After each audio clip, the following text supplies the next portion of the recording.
Mm. So, oftentimes people will say a thing, um, you, you know, and we don't understand where those things come from. So oftentimes I'll say to clients, is that your ancestor speaking? Like I had a client one time that said to me, these people want to be in my business, asking me all these questions. And I said, well, how do you know? And they said, well, they asked me. And I said, well, could it be that they're just getting to know it? I just know they're being nosy. And I said, is that your ancestor speaking? And she said, what do you mean? And I said, there was a time when that may have served your ancestors well to keep silent, because talking may have been detrimental to their health, may have Mm. even been detrimental to their lives if they shared what they had in their homes or the things that they had. I said, but this is a new day. And so I'm not suggesting that you do that, but what I am suggesting that you do is to think about, where does that narrative come from and how is it serving you? And then my next question is, like, what do you want to do about it? So if that's how, if that's what it is, that's what it is. And that's okay. But understand the root of that and where all of that comes from, to then figure out if you want to tell yourself a different narrative and show up a little bit differently. That's so important. I want our audience to really think about that and visualize what you're saying. And I'm going to take this back. We're in the Black Business Network, and we're talking about Black entrepreneurism. Maybe there's my ism, right? And what I'm saying is this, is that specifically in the South, it was a law. Some people don't realize this. It was a law that if more, I think it was either 5 or 10 Black men came together on a city street, preferably like downtown, because that's what downtown a lot of the, if they came together and congregated, they would be arrested. That's right. Right. And this is how, this is the center of business. This is how business is formed: relationships, networks, how we get things done. So it was a law that if people came together, especially invisibly in public, that they would be arrested. This is a narrative. This was a fact of the law. Yes. But remember, that was your grandfather's experience that gets handed down. So when we start to think about why certain groups of people, especially like Black people, Black Americans, always kind of like go individually instead of as a team, as a culture, some of that narrative may have come from the past. Would you agree with that? I would definitely agree with that. There are so many things and ways that we show up, and we don't even realize that has been told to us. I'll say this, and then I got to find I thought my thing was powered up, but it's not. The whole notion of lean in. So there was a lot of leaning in and leaning in. And it's difficult, again, that same narrative, for me to lean in when I can hear my grandmother in Lake City, Florida, again saying, don't tell the people your business. Don't tell the people how can I lean in when I am listening to what she has said to me? How can I lean in when, I can remember interviewing for a position and there were rumblings that they needed someone Black. They didn't have a Black regional director. And so if the story that I'm telling myself is, they're only hiring me, or they're only not hiring, they're only bringing me in for this interview because they need a Black female, that's a narrative that's going to show up when I'm sitting there in that interview. Can't help but show up. Yeah. Man, see, now we're getting into some real discussion. You want to talk about it? Let's talk about it, right? Let's talk about it. It's unpacking your inner self, but unpacking, and I've seen this narrative play out over the last year, or more and more. And then we're starting, like, I love what Dr. Kelly's done around getting this network going, because the narrative that I saw, and I really was getting upset about it. Every night I turn on the news to get what happened in the community. Every single night, there's a narrative around a young Black man in trouble. Yes. Every night. Yes. And he said, well, maybe that's only in Miami. That's where I live. No, every city I travel to, every single night. So you're going to tell me we are 15, 16% of the population, but we are 99% of the criminality that's happening in this country that you want to report on every single night? Mm-hmm. Really? So this is the narrative. So when you work with somebody. You have this narrative, someone else does, and then you're going into the workplace, and all these things accumulate. And then when we get things like George Floyd and what happened, and then if you work from home, maybe it's not as bad. But think about it, you go to an office That's and you're right. surrounded by all kinds of different people, and here you are. You have to represent not only yourself but your entire culture. How about that? So let me ask you this about that representation, because that is again is a narrative that we tell ourselves. If I don't show up, or if I not show up, if I don't perform, that's ruining for everybody behind me. And I actually said to an employer one time, because I was the only, and I asked them the question. I said, I know I'm the only person here. What do you think about that? And they pretty much didn't think much about it. And I said, if I don't make it, if I'm not successful, would that hinder you from hiring somebody else that looked like me? They Mm. kind of thought about it, and I asked them, I said, please don't let it. Please don't let it, because I am an individual and that's a lot of pressure for me in this role, to have the pressure of being new as a leader and also have the pressure of knowing that if I don't make it, that you will not hire anybody else that looks like me. So just promise me that. You don't have to promise me anything else, but promise me that. And they were shocked a bit and said, okay. And in that moment, whether they made good on it or not, I could breathe. I could be Renika and show up and do the things Mm. that I needed to do, versus having the weight of my people on my shoulder with every decision that I made. I love that, man. You have to be your authentic self, Yes. but you do have to bear some of that to certain people, because if you know that they're consuming this kind of information Yes. about you culturally, whatever you want to call that, every night, so you know you're already weighted in a certain area.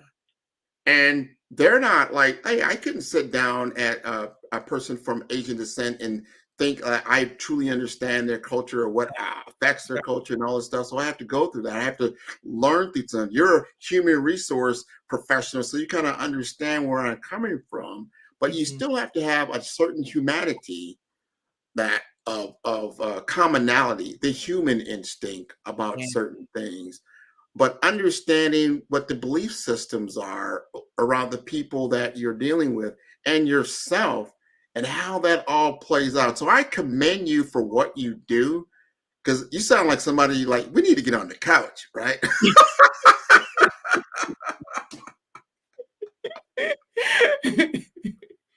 I am a connoisseur of people, specifically Black people. I study people and I study people's stories, because to your point, a lot of organizations, they want to do this cultural sensitivity training and all of that. Well, if I were on my street that I live on today, right, there might be my family, it's a Black family. The next family might have different cultures in there. They may look Black, but they may not be African American. The next family might be something else. Each of those families has a commonality. We live on the same street. We live in the state of Maryland. But where did they grow up? So what they bring to that street is also, what the customs that they grew up in. And if you took two families, even if you took two Black families, you took one from the South and one from California, there will be some commonalities, but there are going to be a lot of differences. So True. that's why we have to hear and understand people's stories versus just trying to say, oh, I know who that person is.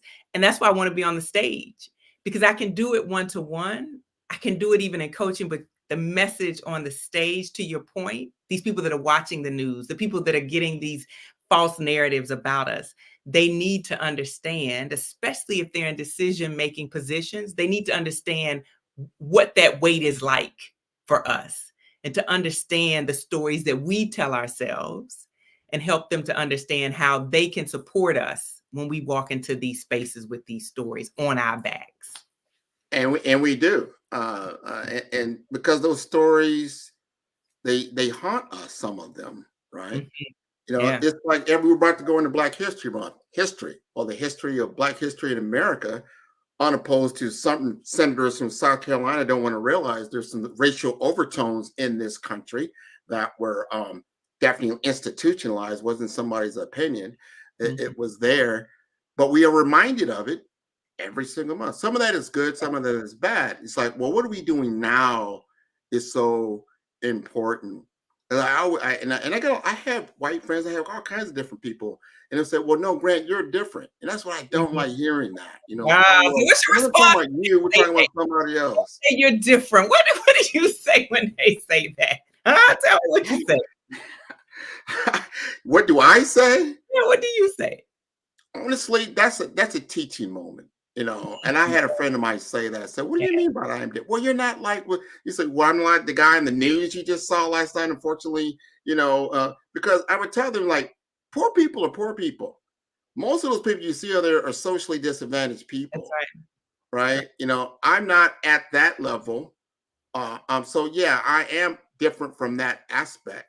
But however, I have been in different areas of the socioeconomic level throughout my life, and then my family's life, and my family's life. So I can understand the situation. I don't want to be in that situation. Doesn't mean when I leave your house, I'm going down to a criminalized area. No, but I don't want you to think that every black person that you come across lives in some kind of criminalized area or some all those stereotypes that go along. Like every black people is like on some kind of welfare program. Mhm.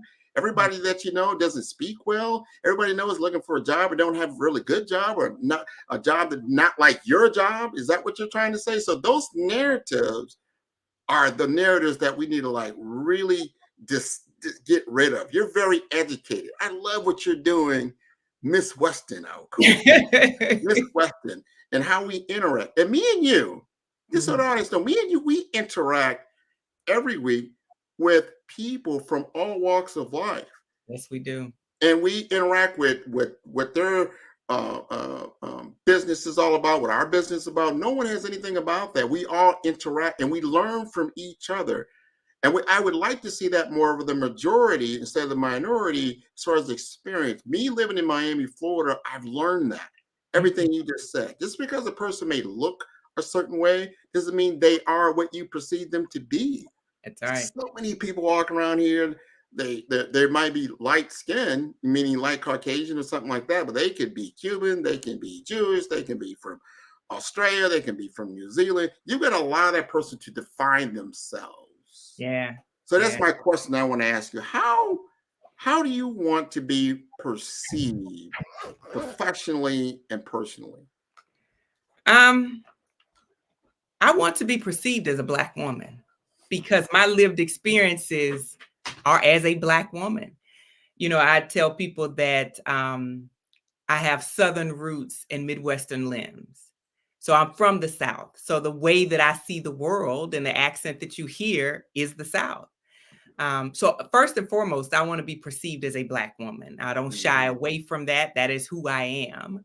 But I also want to be thought of as someone who's a professional who brings um, a bit of experience and one that is very curious because I am a very, that's just who I am. And I think that's enough. Once people meet me, they can figure out who they want me to be or what they think I am. But those are the things that define who I am. Curiosity. Um, I gotta say a mother because my son, if he watches this, he says, "You didn't even say you were a mom." um, yeah. So those will be the things that are important. Yeah. Yeah. Well, let me ask you this, and I hear this a lot. And you probably heard it, imposter syndrome. And I want to Oh, define it a little bit. Meaning, can you be your authentic self in your work environment, or do you have to like assume a role that then you have to come in and out of during certain parts of the day? oh, great. I've got to charge this right here, but I'm going to answer Yeah. this question because I have got to answer this question. So, I'll talk as I'm plugging this in. I don't know why I get a different charger. But so the question is, can you be your authentic self? Yeah. And I would say yes, but understand that there could be consequences for that. Mm, mm. So as a kid, I remember telling my father, people are not going to tell me who I can be and what I want and da, da, da. And he said, well, they're going to control you a little bit. And I'm like, no, people won't ever control me. He said, well, depending on how much you make, they'll control where you live. They'll control what type of car you drive.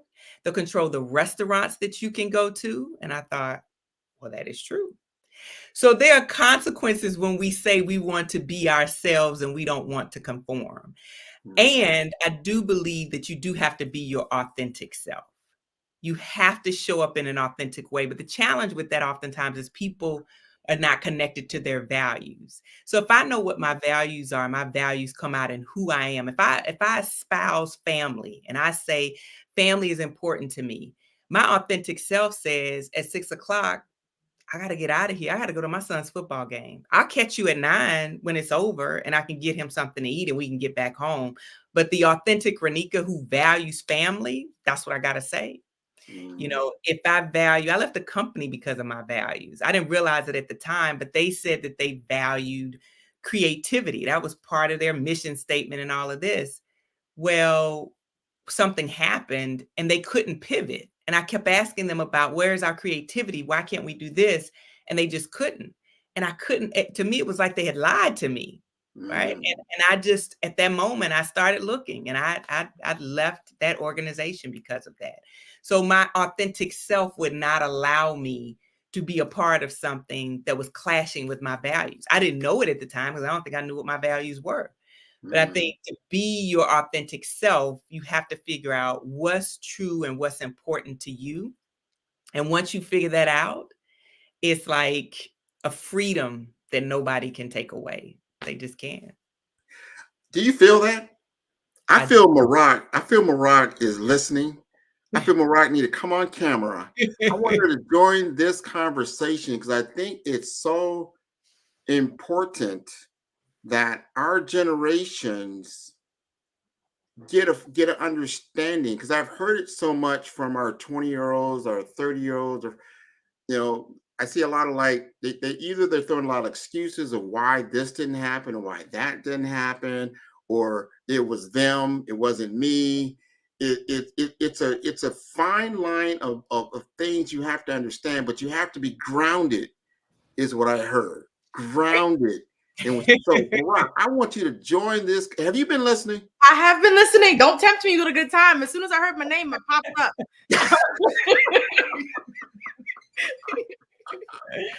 I want to get your opinion. Like, I want you to chime in. How do you feel in your roles that you've been? Can you bring your authentic self to the workplace? So, what I can say is this. I have worked in a number of different capacities in HR. I have about 11 years, almost 12 years of experience under my belt right now. And I've worked predominantly in startup organizations. And for a really long time, the answer to that question was no. I've been in experiences where I've been the first, the only, and I mean the first Black person, the first Black woman, the only Black person, the only Black woman, and having to navigate conversations and experiences, being an intersectional person, understanding that I am Black and I am also a woman. And then also doing that and having those experiences at varying levels of leadership, right? I've been at the table and still having experiences where I couldn't bring my full self to work every day. So that's kind of why I started my business, because I've come to understand from my perspective, if I'm the CEO, I show up as who I want.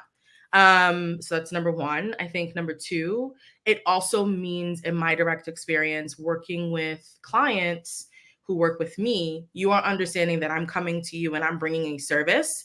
And that service is creating experiences for organizations where they can bring their full selves to work. And I do it unapologetically because I have my own business. So I show up as HR in my leggings. I'm wearing leggings. I got on Ugg boots. And that's just it. And while, people typically have a visual for what HR professionals look like, I'm looking to come in offering this service, breaking barriers, breaking perspectives and perceptions. Because if I don't do it this way, I'm always going to fall into that gap of never really getting to be authentic. And I don't think that that was fair for me. So I really try to make an impact in organizations to make sure that other people can have that, because there's nothing worse than, when you're Black in an organization, it's like you see if there are other Black people there, you're all automatically best friends. Everyone's asking if you've known each other for years. Oh, you guys have been friends for a long time. We're like, we met 2 days ago, right? So taking that into consideration, it's just been really important to me to make sure that as I'm working with these companies and these clients, that I'm visual, that people know who I am, that they know what I do, and that I do it authentically as myself. Because then if I'm doing it in a leadership position, one, it's freer for me. And then two, it all opens the door for other people to bring their full selves to work as well. Yeah. All right. What do you have to say? I mean, we just heard it from don't, I'm gonna say your exact age, but you're what, 30 something? I just turned 32. Yeah, that's what I thought. I love that, right? And I'm not gonna mention Miss Weston's. I'm a Gen X. How about Gen that? X. Gen X. He's fine as well, right? So there's generational, philosophies, experiences, but everything. But what I've heard from you, and I think I've even seen it from both of you, is the entrepreneurship. It's like I can be better running my own ship than be a part of a ship, because sometimes those ships that are there are so rocky. Like somebody, you could be working with the same group, but because now you're coming in the CEO role and you're not under their W-2 payroll, they see you differently, as opposed to the other. Would you both agree, or who wants to take that? I 100% agree. Yeah, I would definitely agree. There's a different sense when it's yours. Yeah. And I am thankful for all of the exposure. Because if I had the opportunity to have a nonprofit, it would be called Expose Me. Yeah. Because I got so much like I would take things back that I would learn at work, to my friends, to my relatives, restaurants I would go to that I knew I wasn't going to go there if I was paying for it, but the company was paying for it. So there's so much exposure, training, all types of things that I got in the corporate space that I am totally grateful for. But I think just like with anything, even in a relationship, you can outgrow it. Yeah. And I think some people outgrow corporate America. I think there are other people that stay and they wait until the corporation says their expiration date. I think Morocco and I decided we were going to determine our own expiration date. And either way works, whatever works for you, but know that there's probably going to be an expiration date at some point in corporate America for you. Let's change the narrative just a little bit, because you're doing some things now. And when I heard you saying you're going into this now public speaking role, you're doing some like executive speaking, you're getting out there now. What do you got on the horizon around your speaking career? You said, what do I have on the horizon? Yeah, what do you got going on? What's going on?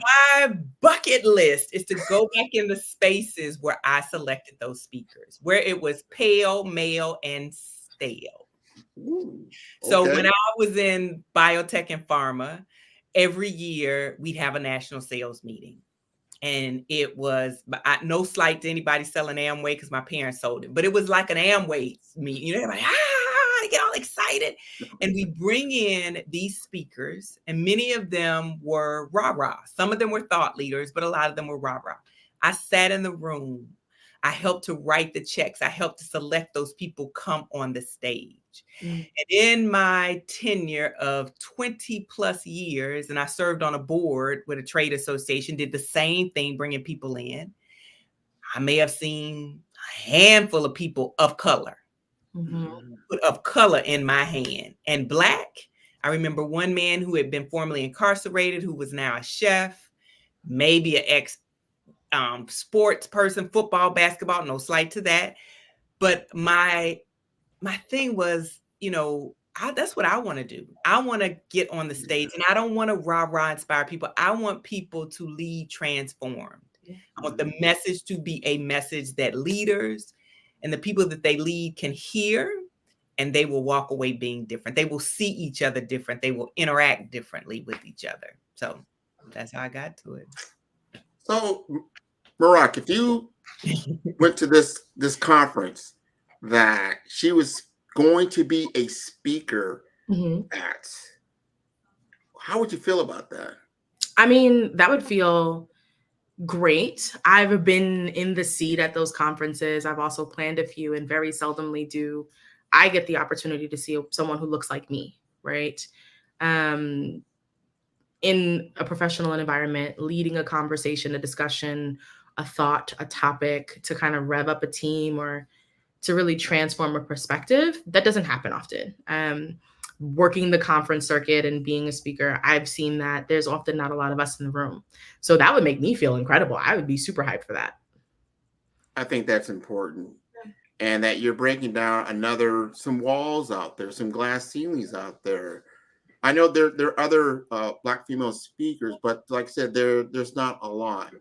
And you don't see them as visible as I would like. Especially like I work a lot in the healthcare realm. A lot of healthcare. 70% of the workers in healthcare are women. Mm-hmm. Why would you not have a woman speaker? And of the workers, I mean, the entire population is probably 30 to 40, maybe even 50% in certain areas that are people of color, right? So representation does matter if you want to get across a message, and that's going to resonate. It's going to speak directly to the people. Because like, so you don't want to just rah-rah something like when you go walk out the door 3 days later, you don't even know what they're talking about. What's something that's actionable, something you can relate to. So I like where you're going with this. You've done a lot of different things. We got about another minute left. Leave us with some last thoughts before we part. Oh, wow. I think the one thing that I would say is that although I've done a lot of different things, I'm no different than anyone else. I think you just have to be intentional about what you want to do. You have to think about, what do you want your legacy to be? Oftentimes we think about, what are they going to say at my funeral? What will be on my tombstone? It's like, what do you want your legacy to be? And when I lay down to rest, I want to say that I have tried it all. So the next thing is a book, right? Everybody's like, oh, I want to write a book. I want to write a book. I'm like, it's enough books on the shelf. And I think her name is Lovey Jones. I was at a conference at the Executive Leadership Council. And she said, she gave a percentage of the number of authors that are white males. And one of the things that I thought about is there are rarely any business books written by women. Brene Brown, EQI, I can't think of the woman's name now because time, is on my, I'm like, but there's probably 3 or 4 books, business books that people refer to that are written by women. Black women, nothing out there. Nothing out there that makes the top list for Black women. And so I am in the lab right now. I love fables.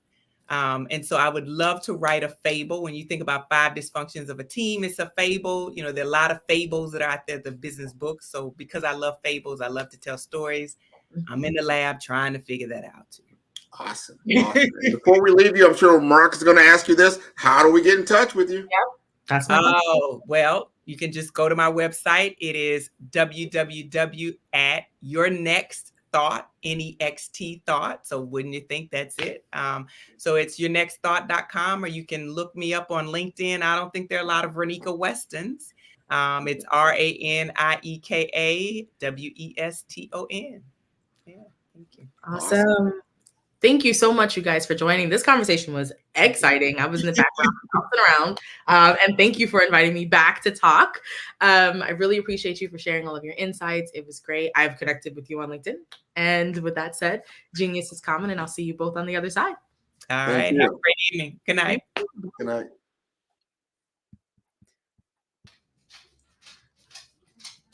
The Black Business Expo's mission is to raise funds for high school seniors going to college or K-12 entrepreneurs.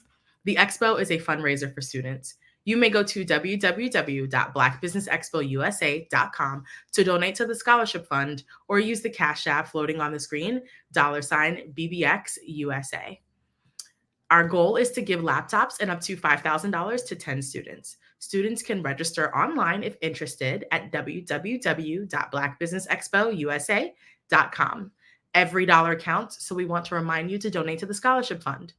We also want to thank our Black Business Expo USA sponsors for January of 2024.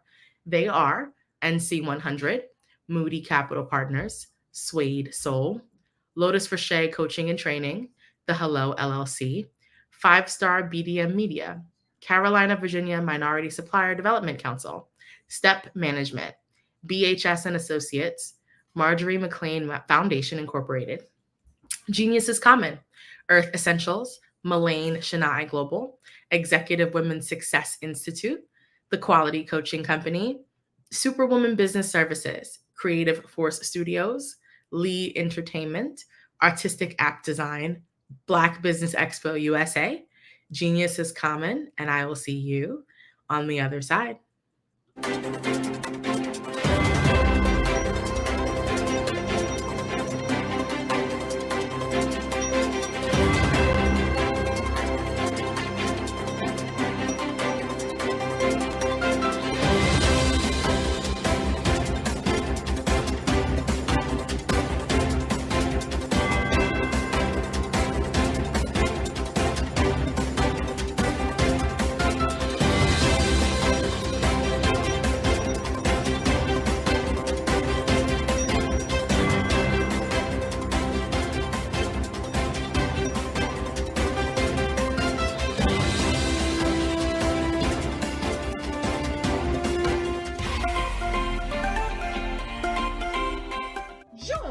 Dr. Eric Kelly III and a host of phenomenal speakers from all around the globe for this 7-day virtual event that you don't want to miss. The mission of the Black Business Expo is to raise scholarship money from kids all the way from high school all the way from college. The Black Business Olympics is one of the largest Black business showcases in the world. It is an opportunity for businesses and companies to showcase their businesses globally. We are going to be giving away laptops up to $5,000 away to students. Again, I'm Olivia Appleberry, the founder of 2 Cents Finance and one of the speakers for the expo. I am so excited to see you there. For more info, go to www.blackbusinessexpousa.com or call 919-308-9090 and hope to see you there. I am Black business. From the moment I wake until the time I sleep. Yes, I am Black business. I am Black business. Tell me, are you Black business? I am Black business. Do you support Black businesses? Listen, I support Black business because I am Black business. Black Business Expo, one of the largest business showcases in the history of Black business in the world. The world! Sign up today at www.blackbusinessexpousa.com or call 919-308-9090. I am Black business. I am Black business. From the moment I wake until the time I sleep, I am Black business. I am Black business. Are you Black business? I am Black business. Do you support Black businesses? I support Black business because I am Black business. Black Business Expo, one of the largest business showcases in the history of Black America in North Carolina. Sign up today at www.blackbusinessexpousa.com or call 919-380-9090. I am Black business. I am Black business.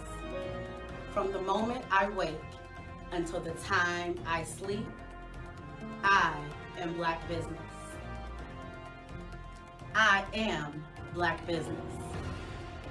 Are you Black business?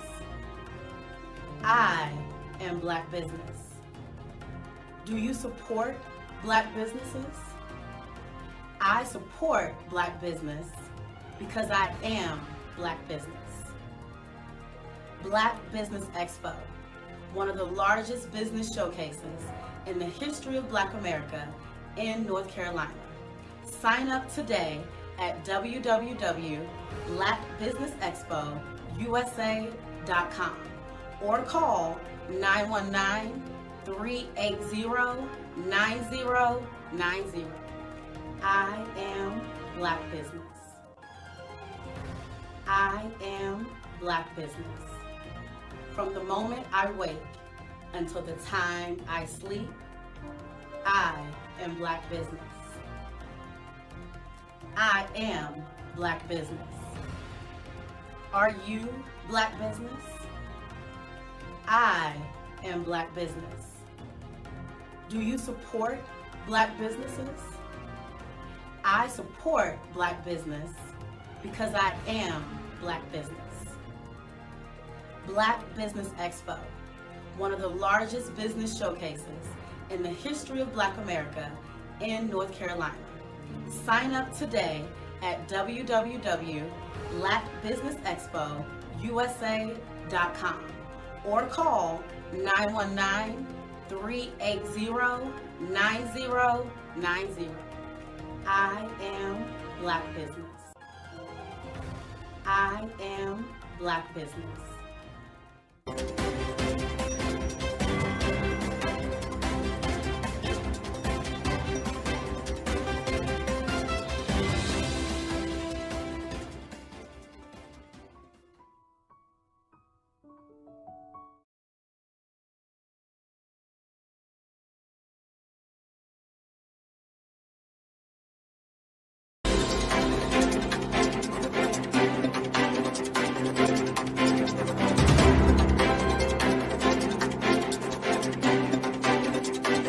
I'd like you to imagine with me, if you will, opening an app where you can collaborate with like-minded individuals from around the world, get inspiration and in-app tools to launch and grow your business, as well as share your knowledge and earn compensation, all in one app.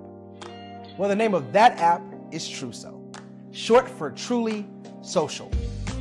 Hi, I'm Matthew Newman, the founder and CEO of Truso, a new concept in social media.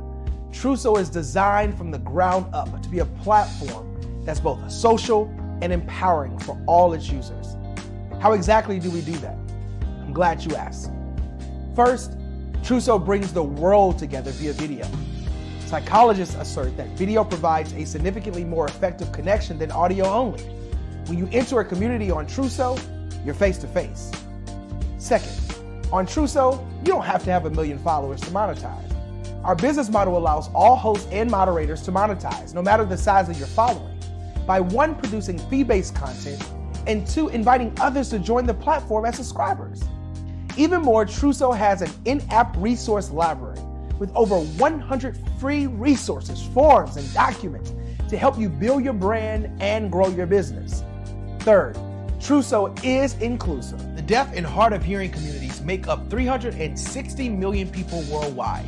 Unlike audio-only apps, Truso embraces its community, providing a networking platform that allows them to participate via video and closed captioning. We even have a deaf and hard of hearing foundation in the works as well.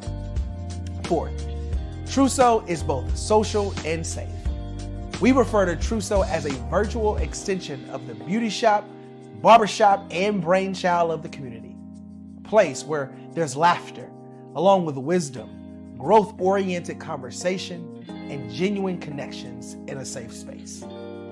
Truso even has proprietary security to ensure we maintain a safe environment for everyone.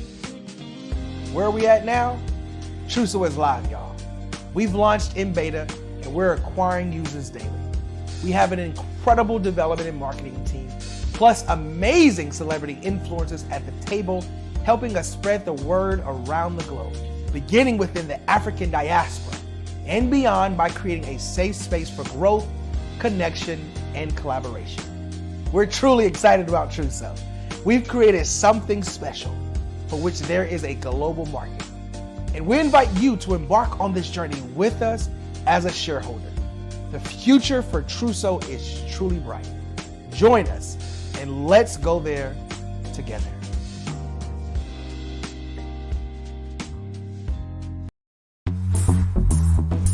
Attention all entrepreneurs and companies. Are you looking for reliable and efficient virtual assistants and back office support to help you manage your business tasks? Look no further than Superwoman Business Services. Our team of virtual assistants provides a full range of administrative support services, including operations management, social media marketing, and much more. We also offer website design services to help you create a professional online presence that reflects your unique brand. In addition to administrative support and website design, we offer business development and structuring services to help you grow your business and achieve your goals. We'll work closely with you to identify areas of improvement and develop a customized plan to help you reach your full potential. At Superwoman Business Services, we understand that running a business can be overwhelming and time-consuming. That's why we're here to help you fly high and achieve success. Our virtual assistants are highly skilled, experienced, and dedicated to providing you with the support you need to thrive. Come fly with us and take your business to new heights. Let us help you become the superhero entrepreneur you are meant to be.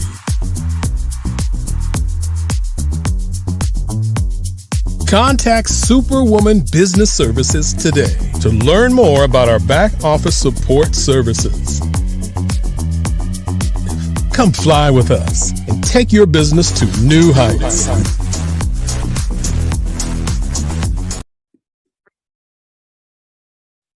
Hello, I'm Dr. Madeline Ann Lewis, President and CEO of the Executive Women's Success Institute. And my genius is helping women accelerate the path to success. You know, I was blessed to have strong women in my life who encouraged, motivated, and pushed me to do my best and to never even think about giving up on my dreams. So I say to women, we must show up to rise up. We have talents and potential, but who will see them if we don't speak up and get noticed?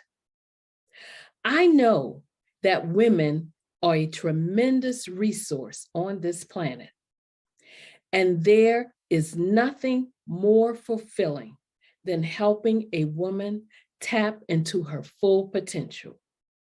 I do this because I want to be a part of helping as many women as I can to show up, to rise up. I do this because genius is common.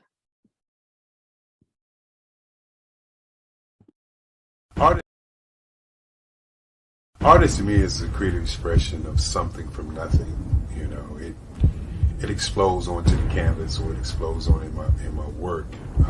One of the things that I try to do more than anything is I try to just give the lines and the movements and emotions and expressions into to what I do. Art really means to me a chance to express how I feel deep down inside. Most of my art begins as a thought that I might have, you know, whether it's sports, whether it's history, whether it's a woman or a man. It pretty much starts as an idea of thought before I get into the actual image of what I'm going to draw. I do a lot of historical pieces. I was a history minor in college, and I love to do history pieces. And a lot of times I'm thinking about history, and then I try to make that history impact you as you look at it. That's one of the reasons I do pictures so large. People ask me, why do I do the pictures so big? And I tell them, I want the piece to impact them as they're looking at it. To kind of dominate them, to dominate their space. And most of my pieces I try to do off page. I don't try to do anything that's going to be in those four corners or in a square. And I want your imagination to be a part of the piece that you're looking at.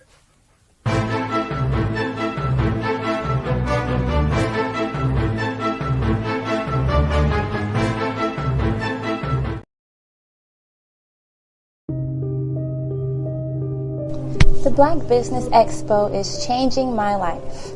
This year, they are giving away laptops and even $5,000 in cash to students just like me. I'm Alexis, and I want to go to college to fulfill my dream of becoming an entrepreneur. Help the Black Business Expo going to www.blackbusinessexpousa.com and also becoming a vendor, a sponsor, or donating.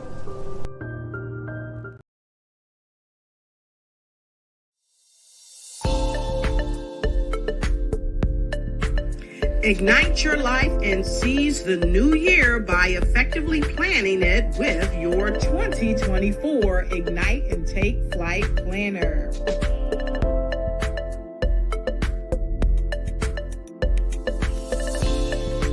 It's time to navigate your success with strategic project management. Win with inspiring quotes from inspirational people that will guide you to the success you deserve.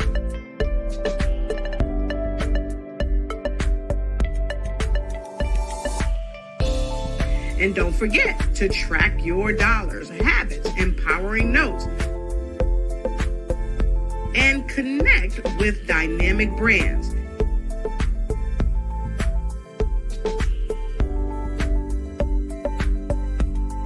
It's never too late to start planning your success. Get your copy now.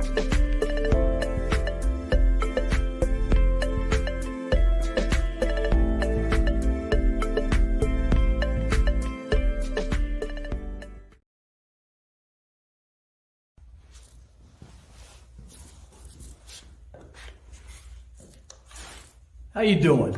I'm Rodney Allen Rippey. Yeah, the child actor.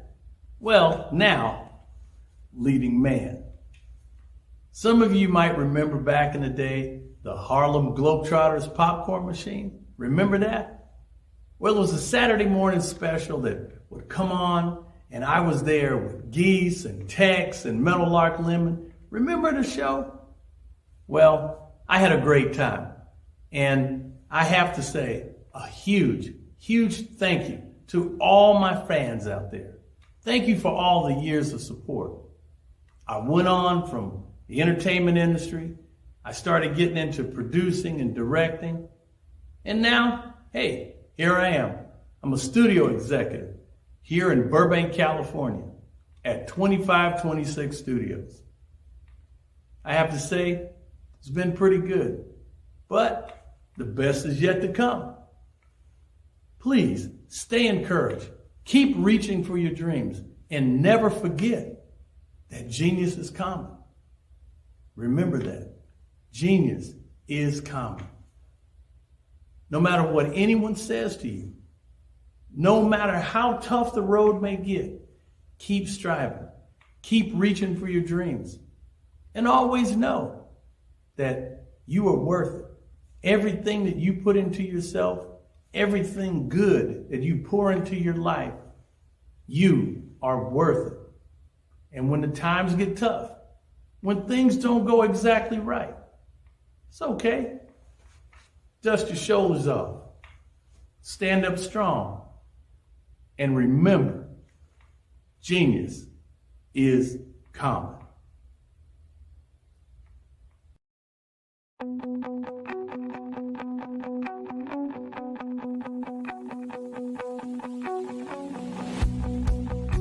I am Black business.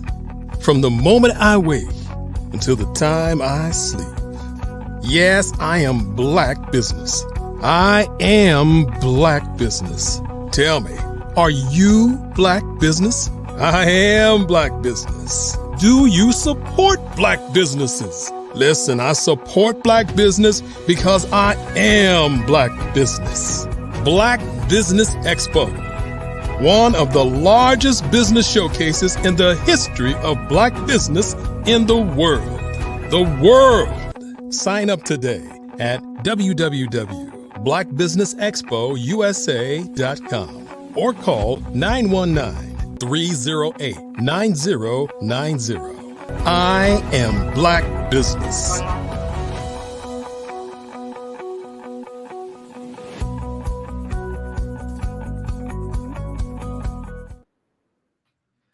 Good evening, business owners, entrepreneurs, thought leaders, and corporations. Welcome to the Black Business Network. My name is Marak Hicks, and I am the founder and CEO at Miracle Recruiting. I am your business moderator for this evening on the Black Business Network. The Black Business Network is a 24-hour business network showcasing Black businesses, business owners, entrepreneurs, and thought leaders worldwide. We have speakers from North Carolina, London, Singapore, Africa, Japan, and cities all over the United States. The Black Business Network is a global community sharing its business knowledge to empower, inspire, and educate businesses about business. Our next speaker is Jean Baker. Jean is the Director of Corporate Affairs for Art and Kingsley Agency, co-host of the Keynote podcast, and past host of Jean's Tune-Up Time, the ultimate discussion about leadership. An accomplished and seasoned sales leader, Jean has a wealth of experience with over 22 years in sales, 20 of which were in sales leadership positions. He is also an accomplished coach and leadership facilitator with an award-winning background in sales training. He is a certified partner with the Management Research Group, the Global Speakers Platform, and the John Maxwell team, and is available to consult with individuals, corporations, and nonprofits.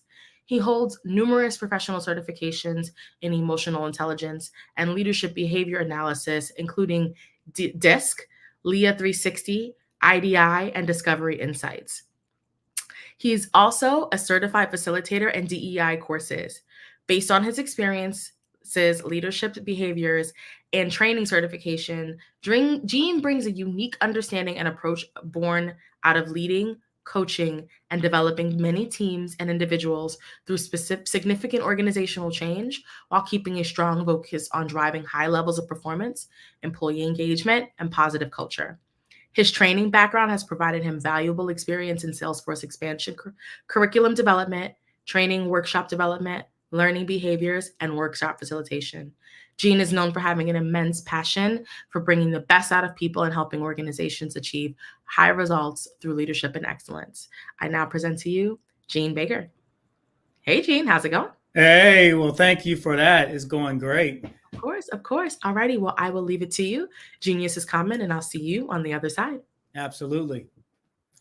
Well, good evening and congratulations to all of you who are here right now. Some of you may have been on the platform for morning, noon, and now this evening session, and you have heard some amazing speakers. And I'm so honored, I believe, to kind of close this down for this evening.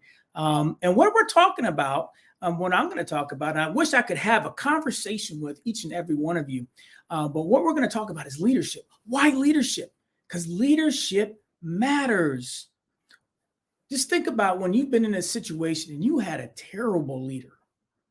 What were you thinking of doing that whole time? Probably leaving, right? That happened. It is happening. Everyone's heard of the Great Resignation. It wasn't just for leadership, but people were leaving the corporate world in droves. But leadership matters in keeping people and attracting people to your organization. That's why it's so exciting to me to talk about leadership and really help leaders be the best that they can be. Too often people are put into leadership positions and don't have any experience and any knowledge of how to really lead. Maybe they were talented. They probably were talented in what they were doing, which is why they got promoted in the first place. But they haven't then gotten training and skills in how to be the best leader. And that is a huge gap in a lot of organizations. So what we're going to do is kind of break this down a little bit and talk about not just what is leadership, but the impact of leadership, and then what we can do, what you can do to improve your leadership capabilities. So let's talk about leadership a little bit. As it relates to employee turnover. What's the turnover? Just last year, the average tenure of an employee was 4.1 years. So workers aged 55 to 64 had an average tenure of 9.9 years. Workers aged 25 to 35 had an average tenure of only 2.8 years. Let me say that again. Workers aged 25 to 34 had an average tenure of only 2.8 years.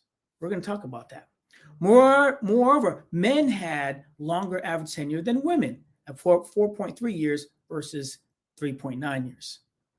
So the shorter tenure for younger workers is really a threat that's not just today, but it's going to be a threat for years to come, because that generation X is now not the largest generation in the workforce.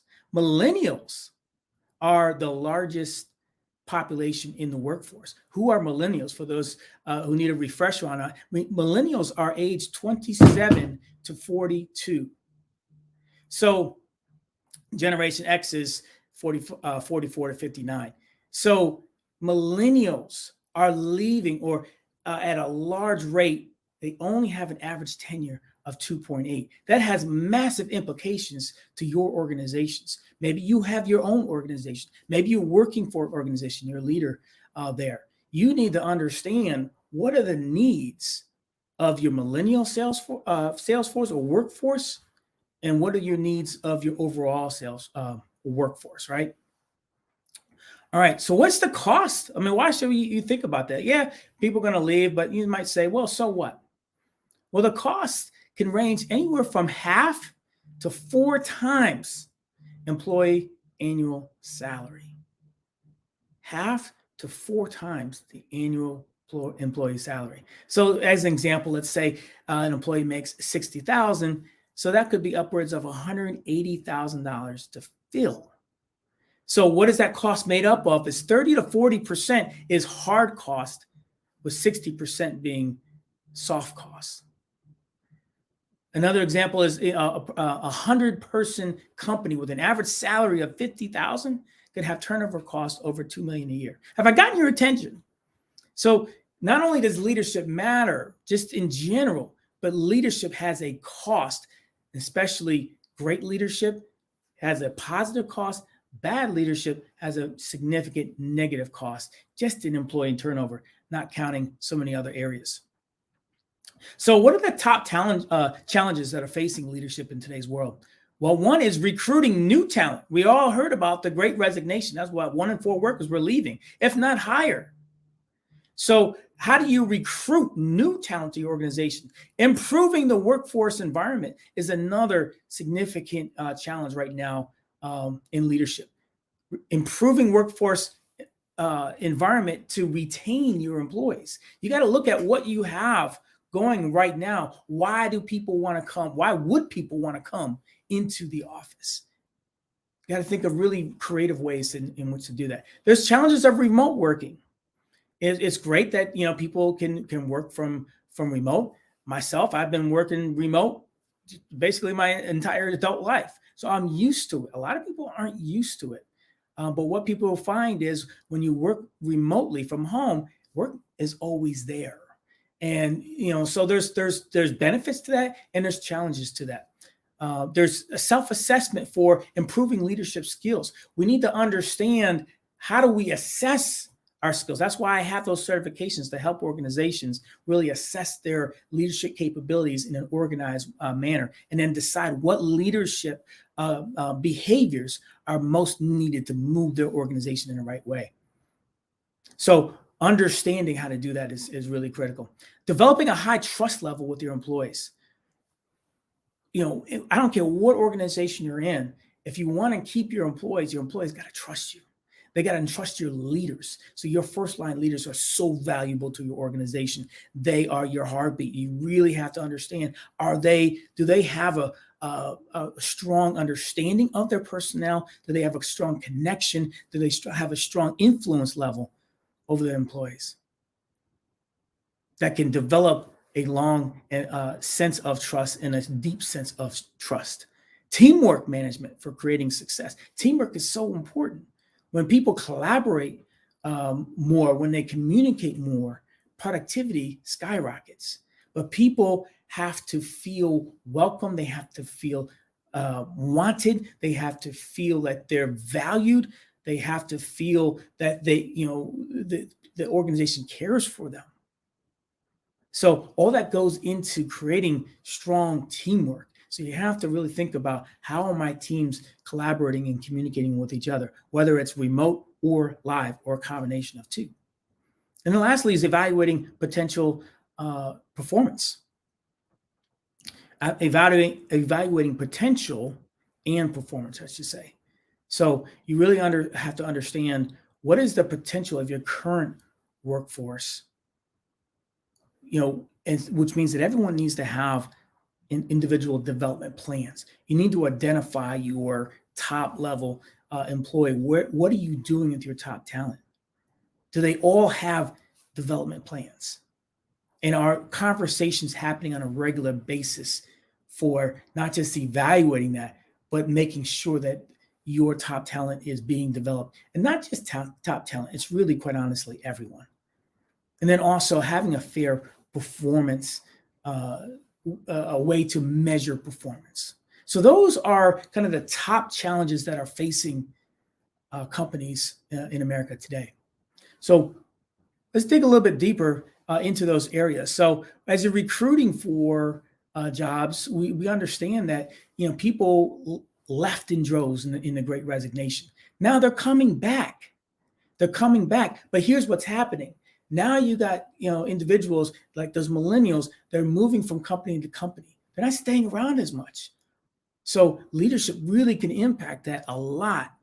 So you really have to think about, okay, I'm recruiting talent, but why would they come? And then why would they stay? You really have to define that. The more you can define that, the more you can speak to that, the more you can ensure that all the things that you speak to are actually happening. So improving workplace and environment for talent retention. That's, as we think about some of the figures involved with that, we know that in America workers specifically, 61% just last year were contemplating leaving their jobs. 61% contemplating leaving. So you really have to have your finger on that pulse. Is your corporate culture and environment an environment that's nurturing, that values everyone, that's challenging, that's rewarding?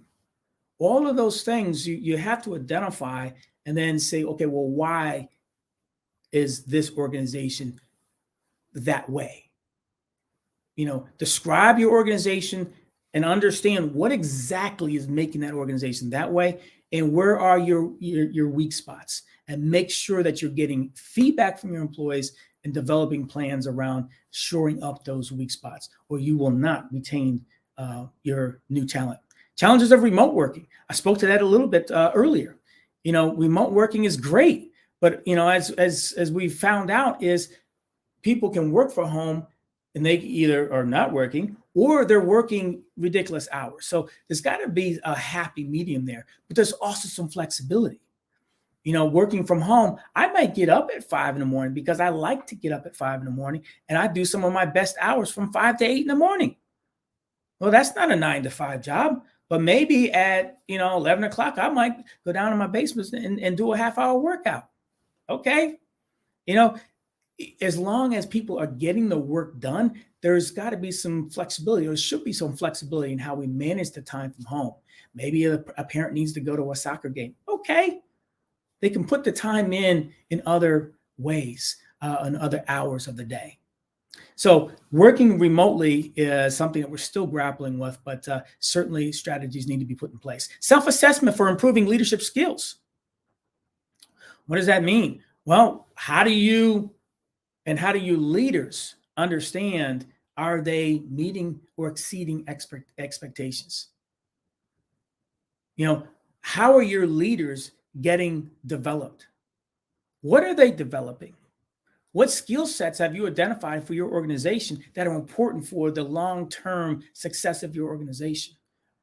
You got to identify those things and then have your leaders align to those things and self-assess and have a 360 assessment around those leadership behaviors.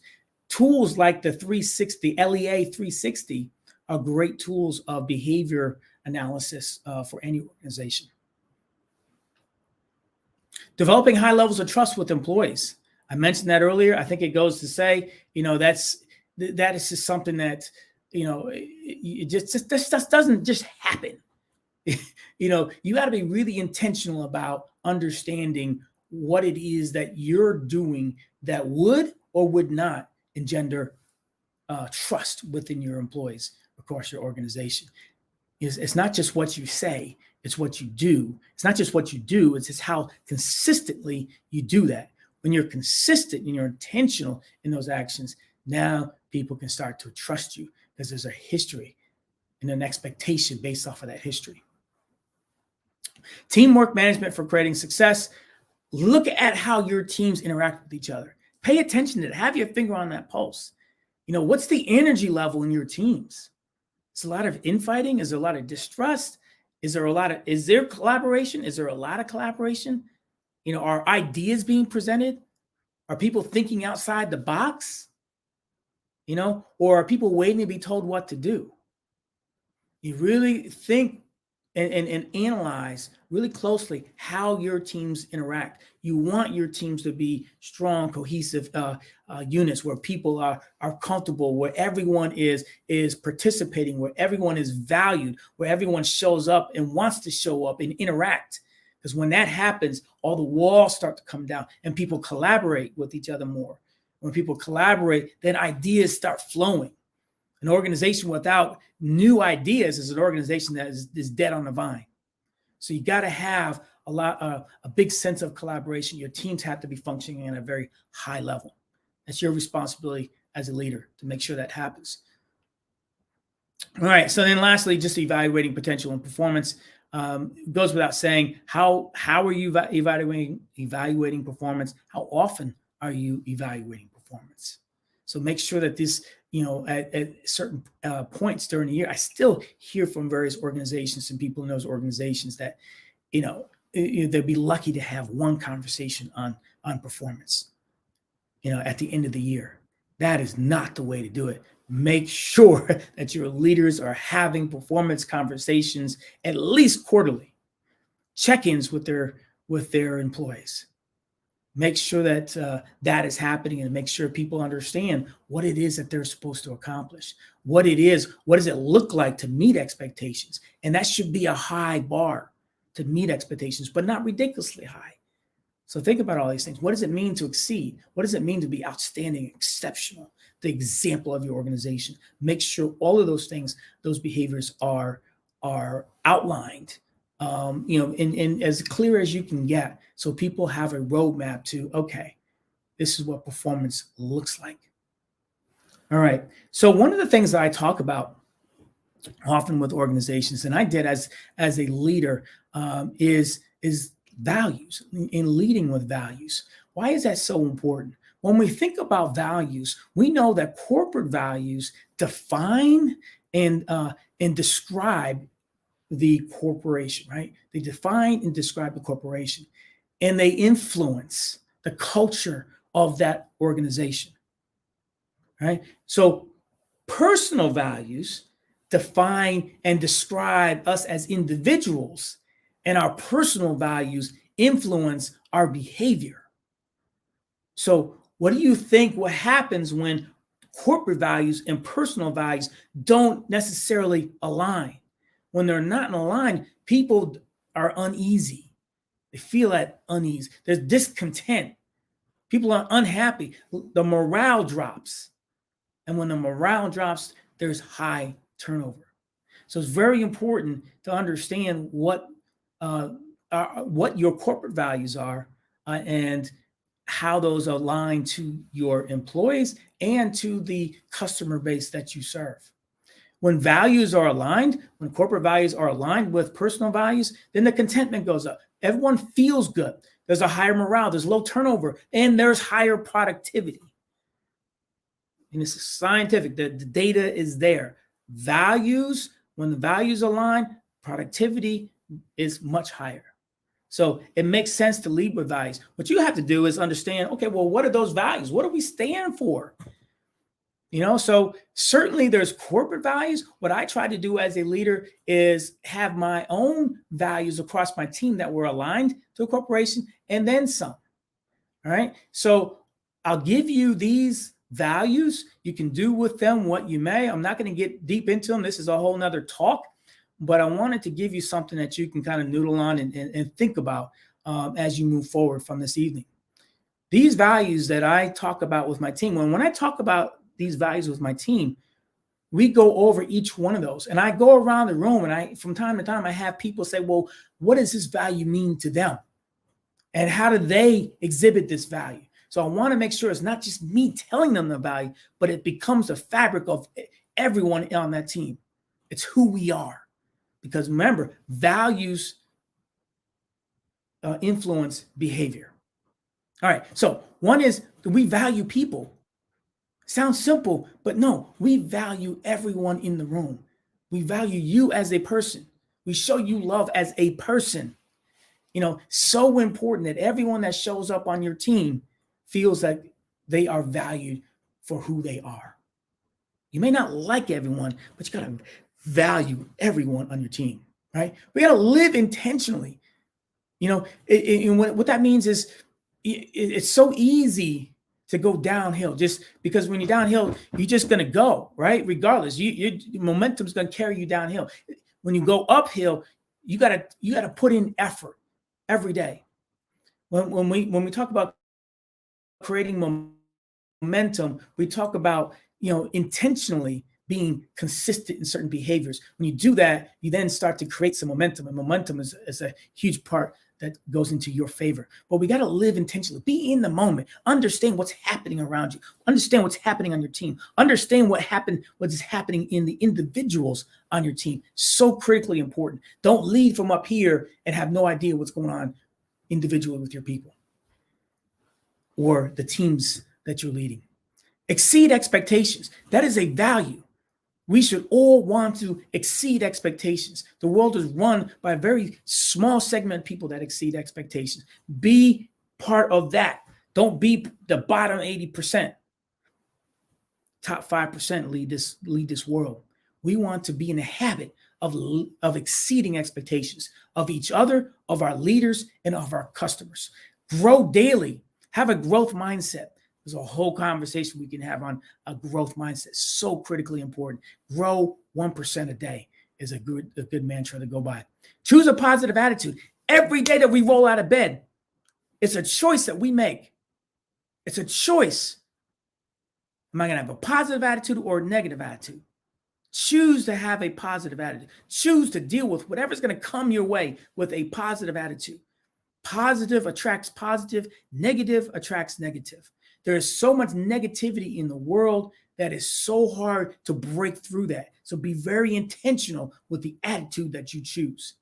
Be consistent in everything that you do. That helps to build trust. When you're inconsistent in your actions and your follow-up, people stop trusting you. When you lose trust as a leader, you lose influence. When you lose influence, you lost it all. Equip others as a leader. Equip others. That is a mindset. Now, this you may think is just a leadership. So why would I be presenting this to a team? Well, on my team, I want everyone to think of themselves as a leader. So as leaders, we want to equip others. We want to share, knowledge. We want to develop others around us. So critical as we talk about, hiring and attracting talent. Well, sometimes we have great talent on our teams that could be cross-trained. So we want to equip others and we want to develop leaders within our own teams. We want to lead by example. That goes along with that. Everything we do, show up, show it, do it. Don't be that leader that's like the travel agent. I'll tell you where to go, and then I'll wave goodbye to you. No. Lead by example. Get down in the pits, get down in the trenches sometimes with your people. Show them that you're there with them. Be a catalyst for change. Don't complain. Don't be that person that complains. Certainly don't be that leader that complains about how things are. Don't be that leader. Because if you're complaining, guess what everybody on your team is going to do? They got a green light to complain about everything that's being done. Be a catalyst for change. I want everybody on my team to think about what can I do?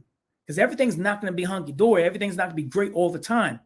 What can I do to be a catalyst for the change that we need to happen across the organization? bring me solutions.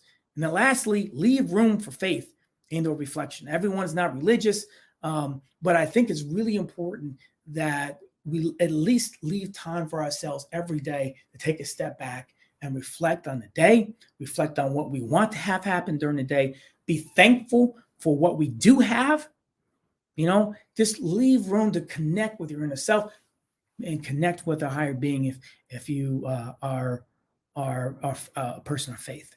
So if this not, that last part is we don't need everyone to be religious. We don't even want to, go down that road, but we do want people to leave time for a healthy spiritual being. All right. So I just gave you 10 values that are critically important in any organization. You may not choose all 10, but I'm telling you, this is a powerful exercise that I do with my teams multiple times a year to reconnect with these values and make sure that this is how we are living our lives. All right. So when we think about outside of values, what about me as a leader? What can you do as a leader? There's so many things that you can do as a leader, but I thought a great resource that I would talk about tonight is from one of my mentors, and I'm also a certified John Maxwell trainer and coach. One of John Maxwell's books is The 21 Irrefutable Laws of Leadership. It is an amazing book. There's so many great nuggets in there. We don't have time. We're not going to go through 21 laws, but I did want to point out maybe 5 laws for you that I think are really critical for you as a leader that you could focus in on starting this evening. The first law is the law of the lid. Maxwell said the leadership ability is the lid that determines a person's level of effectiveness. Leadership ability is the lid that determines a person's level of effectiveness. So if, let's say you're measuring leadership in from 1 to 10, the lower your ability to lead, the lower the lid on your potential. So not just your potential, but then also potential of those under you. Because if your leadership lid is a 7 per se, then it's going to be really hard for you to lead those that have greater ability, 8, 9, 10. You may be able to influence and lead those under you, your ability, but it's going to be really hard for you to lead those above. Now, if you're a new leader, never been trained in leaders, don't really focus on improving your leadership skills, then you really have an issue, because now you may have some great leadership across your team, but you're not capable of truly leading those. So you got to really understand what is your lid as a leader and take the steps consistently and effectively to move your leadership ability forward. There's a story about analogy of the flea. Ever heard anything about the flea? Fleas are incredible beings. They're so small, but they can jump like incredibly high compared to their stature. So, a flea can jump 2 to 3 feet, right? So they have great leaping ability, and they have that ability so they can latch on to the animals that cross around, where they lay in the grass, right? But what happens if you put a flea in a jar? Put a lid on that jar, right? So here's a flea that has ability up here, but the jar lid is here. What happens is then they get used to jumping just high enough so they don't hit their head on the lid. If you put another flea in there and they start having flea babies, all those babies, then that's their lid. And they don't increase their potential. They don't increase their ability. They don't even know that they have more ability. So really important to recognize that you're not putting self-inflicted lids, or that if there is a lid, that you work everything, you do everything you can to bust out and increase, because that law says there is flexibility there. Doesn't matter if you're a 6 in leadership ability now, you can grow that ability. So make sure that you understand that law of the lid. Don't put that lid on you. Don't put that lid on your leaders across your organization. Make sure that lid gets screwed off from time to time and people are expanding their leadership capabilities. All right, the law of influence. It's actually the second law in the 21 irrefutable laws of leadership. And this is the true measure of leadership is influence. John Maxwell says that influence, the measure of leadership is influence, nothing more, nothing less. Well, how do you influence if you don't know those on your team? When I teach inclusive leadership, one of the exercises we go about is we say, okay, name everybody on your team.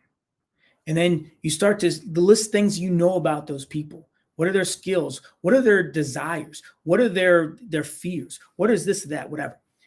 So you go through this exercise and then you say, well, how do you know that? Are you making assumptions? Or have you actually had a conversation with that person to better understand who they are as a person? So important as a leader to take the time to get to know who is on your team and get to know them as the person that they are. Because once that happens, now people are more willing to be influenced and to follow you. What you don't want to have happen when you look at a leader and they may think that they're a great leader, but they have nobody following them. All they're doing is they're just going on a walk. You know, they have no followers. They're just going on a walk. So what you want to make sure is that as a leader, you have influence, and you can recognize that in yourself or in the leaders on your team by who is following them. Number 3 is the law of process. Process is so critically important. Maxwell says leadership develops daily, not in a day. You know, what can you see when you look at a person's daily agenda? Priorities, passion, abilities, relationships, attitude, personal disciplines, vision, and influence. When you look at someone's their daily agenda, you can find out a lot about their process. When you're measuring performance, how are you measuring performance? Is it just, hey, we need to hit this number? Well, that's great. You know, we can all align it. We need to hit that number. But exactly what are the behaviors that are going to lead to you hitting that number? What we could call that in our world is lead and lag behaviors. The lead is the behaviors that will lead to the lag result. You know, the sales number, whatever the result that you're looking for. All right. So what are those lead behaviors, you know, that you can measure? Maybe it's number of calls. Maybe it's whatever it is in your line of work. What are those 3 core things that you do consistently and do great every day that will lead to that lag result, that goal? And have a process for measuring and then evaluating those lead behaviors and following up to see if the lag measurement or goal result aligns to what you're seeing in lead behaviors. If it's not, over time, now you got to say, okay, well, maybe we're focused on the wrong things. But what I'm getting at here is the process. What is your process for daily success, quarterly success, and yearly success? Have to have a process in place. Then I'm going to jump to law number 11, the law of the inner circle. Did you know that you are you basically the sum total of the people, the 5 closest people to you? So as a leader, you have to understand, you know, you can't always be, and you don't want to be the smartest person in the room. If you're always the smartest person in the room, then you got people that are just going to, you know, just feed into, you know, they're just going to be that yes person. So understand, get people around you that are smarter, that have different skill sets, different perspectives, that are going to elevate you. And as they elevate you, now you can then better elevate those that you're leading. All right. And I'm going to give you one last one, and that's the law of explosive growth. That's actually law number 20. So important here because it really gets to what we're talking about here from a leadership standpoint. You know, it's one thing to, lead people in your organization, right? That's going, and you're going to focus probably on your top 20%. You never want to focus on the bottom 20% of your organization. You're going to spend a lot of time there. And that's you're not going to get the return. You want to spend a lot of time in your top 20% because you'll get more from that. But if you want explosive growth, spend the time developing and getting skill sets in your leaders, because then your leaders will then develop leaders on their teams. The more leaders you have across your organization, that then translates to explosive growth in your organization. So you spend the time with your leaders. Don't skimp on budget on developing the leaders, and then have your leaders develop leaders within their teams. When you develop leaders versus good employees, you're getting somewhere. You're getting that explosive growth. And isn't that what we all want? All right. So I think I've come up to my time. Hopefully you've got some out of that just in terms of understanding the impact of leadership, and then understanding the value of leading with values. And then the 5 things we talked about from the 21 irrefutable laws of leadership from John Maxwell. So I'll leave that with you. Be great, be exceptional, and be great persons of influence. Gene, thank you so much for sharing your insights this evening. Before we let you go, just wanted to check in. Where can people find you if they want to work with you, if they want to have you come speak? Where are the best places for people to find you? You can find me all over. I am on LinkedIn. You can find me on basically all social media. You can also email me at bakergene, that's GENE 91 at gmail.com. And so, yeah, you can find me. LinkedIn is a great place to find me, but you can also email me and we can connect. I'd love to talk to you about leadership. I'd love to talk to you about DE&I. I'd love to talk to you about even individual coaching. If you're an executive or if you're looking to be promoted, that's a great time to really examine where you are and where you want to go. And I can help you with that. Awesome. Thank you so much, Gene. Really appreciate it. You have a great evening. Genius is common. I'll see you on the other side. On the other side. The Black Business Expo's mission is to raise funds for high school seniors going to college or its K-12 entrepreneurs. The Expo is a fundraiser for students. You may go to www.blackbusinessexpousa.com or visit the Cash App that's on the screen below for $BBXUSA to donate to the scholarship fund. Our goal is to give laptops and up to $5,000 to 10 students. Students can register online at www.blackbusinessexpousa.com. Every dollar counts, so we want to make sure and remind you to donate to the scholarship fund. We also want to thank our Black Business Expo USA sponsors for January of 2024. They are NC100, Moody Capital Partners, Suede Soul, Lotus Rocher Coaching and Training, The Hello LLC, 5-Star BDM Media, Carolina Virginia Minority Supplier Development Council, Step Management, BHS and Associates, Marjorie McLean Foundation Incorporated, Genius is Common, Earth Essentials, Malaine Chennai Global, Executive Women's Success Institute, The Quality Coaching Company, Superwomen Business Services, Creative Force Studios, Lee Entertainment, Artistic App Design, Black Business Expo USA, Genius is Common, and I'll see you on the other side. The Black Business Network and Black Business Olympics are essential platforms for Black business owners globally. They provide the tools and support you need to succeed in today's competitive marketplace. Join us today as we collaborate together with businesses from around the world to support our children, students, and young future entrepreneurs, Black businesses and corporations. We raise funds for students going to college and young entrepreneurs who are aspiring to be business owners, and we invite you to be a contributor today. Visit the website www.blackbusinessexpousa.com to connect with and learn more about how the Black Business Network and Black Business Olympics can help you not only share your amazing business story to businesses, but also serve future generations. Hello, my name is David Jones, CEO and co-founder of the Hello LLC, where we help businesses build a culture, brand and experience and leverage technology to pivot into Web 3. Join the Black Business Network streaming live into Roku, Metaverse, STEM City, Black Multiverse Enterprises, Hulu, YouTube, iHeartRadio, Apple, Facebook, LinkedIn, Spotify, Twitch, and Google Podcasts. Tune in, turn on, and let's thrive. I'd like you to imagine with me, if you will, opening an app where you can collaborate with like-minded individuals from around the world, get inspiration and in-app tools to launch and grow your business, as well as share your knowledge and earn compensation, all in one app.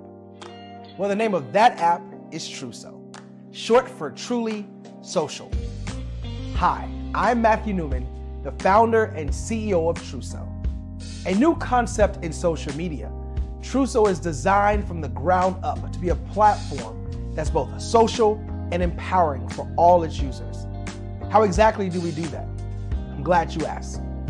First, Truso brings the world together via video. Psychologists assert that video provides a significantly more effective connection than audio only. When you enter a community on Truso, you're face to face. Second, on Truso, you don't have to have 1 million followers to monetize. Our business model allows all hosts and moderators to monetize, no matter the size of your following, by 1, producing fee-based content, and 2, inviting others to join the platform as subscribers. Even more, Truso has an in-app resource library with over 100 free resources, forms, and documents to help you build your brand and grow your business. Third, Truso is inclusive. The deaf and hard of hearing communities make up 360 million people worldwide. Unlike audio-only apps, Truso embraces this community, providing a networking platform that allows them to participate via video and closed captioning. We even have a deaf and hard of hearing foundation in the works as well. Fourth, Truso is both social and safe. We refer to Truso as a virtual extension of the beauty shop, barbershop, and brainchild of the community. A place where there's laughter, along with wisdom, growth-oriented conversation, and genuine connections in a safe space. Truso even has proprietary security to ensure we maintain a safe environment for everyone. Where are we at now? Truso is live, y'all. We've launched in beta, and we're acquiring users daily. We have an incredible development and marketing team, plus amazing celebrity influencers at the table, helping us spread the word around the globe, beginning within the African diaspora and beyond by creating a safe space for growth, connection, and collaboration. We're truly excited about Truso. We've created something special for which there is a global market. And we invite you to embark on this journey with us as a shareholder. The future for Truso is truly bright. Join us and let's go there together.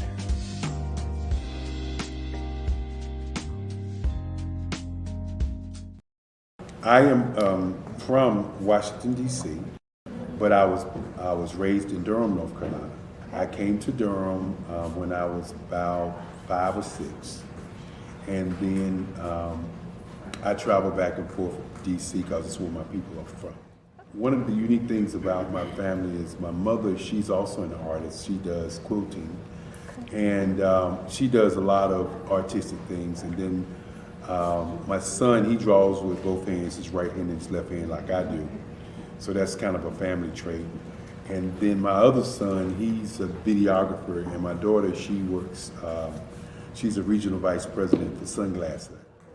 When you start out drawing and sketching, you want to continue to explore, you know, each avenue. I do pastels, I do pen and ink, I do painting, I do acrylics. I haven't done oils yet, but I try to do all facets of art. What I say to a lot of times to people is, you know, you can't put yourself in a box when you're an artist. You have to explore. And over the course of my life, I've tried to explore different mediums. I also do sculpture as well.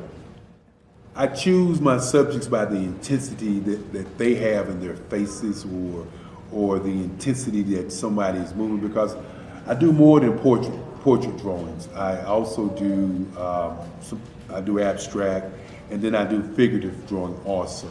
What happened in this particular show is that I started out trying to come up with something that would be a little bit different than what everybody else is doing. So I was working on a Barack Obama show, and they wanted me to do some paintings of Barack. And so what I did was, because of the deadlines, I kind of did it kind of fast. And then I realized when I was doing it fast, I enjoyed it. And so then I started doing other pieces the same way, and I started to enjoy those pieces also. And so I came up with this particular style, and it's a style of lines